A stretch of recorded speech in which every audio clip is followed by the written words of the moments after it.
ଶବ୍ଦ ଓ ଶବ୍ଦ ବିଭାଗ।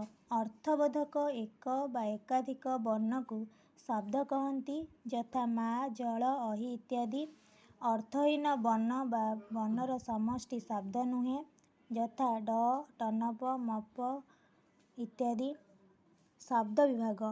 ଓଡ଼ିଆ ଭାଷାରେ ବ୍ୟବହୃତ ଶବ୍ଦସମୂହକୁ 4 ଭାଗରେ ବିଭକ୍ତ କରାଯାଇଛି, ଯଥା ତତ୍ସମ, ତଦ୍ଭବ, ଦେଶଜ, ବୈଦେଶିକ।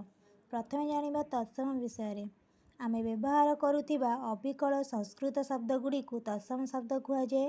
ତତ୍ସମର ଅର୍ଥ ତାହା ସହିତ ବା ସଂସ୍କୃତ ସହିତ ସମାନ। ଉଦାହରଣ ଅନକ, ଅଭିନୟ, ଅକ୍ରୋଶ, ସୂର୍ଯ୍ୟ, ପକ୍ଷୀ ଇତ୍ୟାଦି। ଏହି ଶବ୍ଦଗୁଡ଼ିକୁ ମଧ୍ୟ ସାଧୁ ବା ମାର୍ଜିତ ଶବ୍ଦ କୁହାଯାଏ। ତଦ୍ଭବ ଶବ୍ଦ। ସଂସ୍କୃତ ବା ତତ୍ସମ ଶବ୍ଦରୁ ସୃଷ୍ଟ ଶବ୍ଦକୁ ତଦ୍ଭବ ଶବ୍ଦ କହନ୍ତି।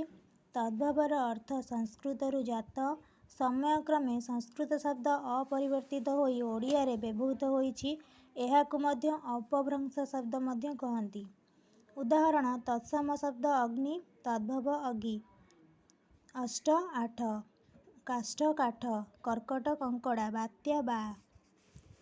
ତାପରେ ଜାଣିବା ଦେଶଜ ଶବ୍ଦ ବିଷୟରେ।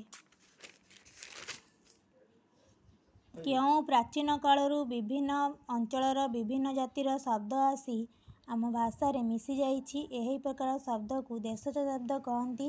ଉଦାହରଣ ଅଝଟ, ଅଖାଡ଼ୁଆ, କଣ୍ଢେଇ, ଅଡ଼ା, କାଇ, ଅରୁଆ ଇତ୍ୟାଦି। ବୈଦେଶିକ ଶବ୍ଦ।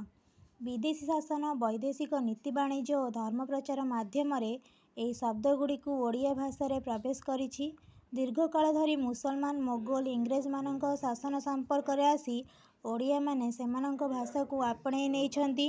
ଉଦାହରଣ ଆରବୀ ଶବ୍ଦ ହେଉଛି କଏଦ, ଅସଲ, ଅଦାଲତ। ପାର୍ସୀ ଶବ୍ଦ ଅଙ୍ଗୁର, ଖପା, ଆଜାଦ।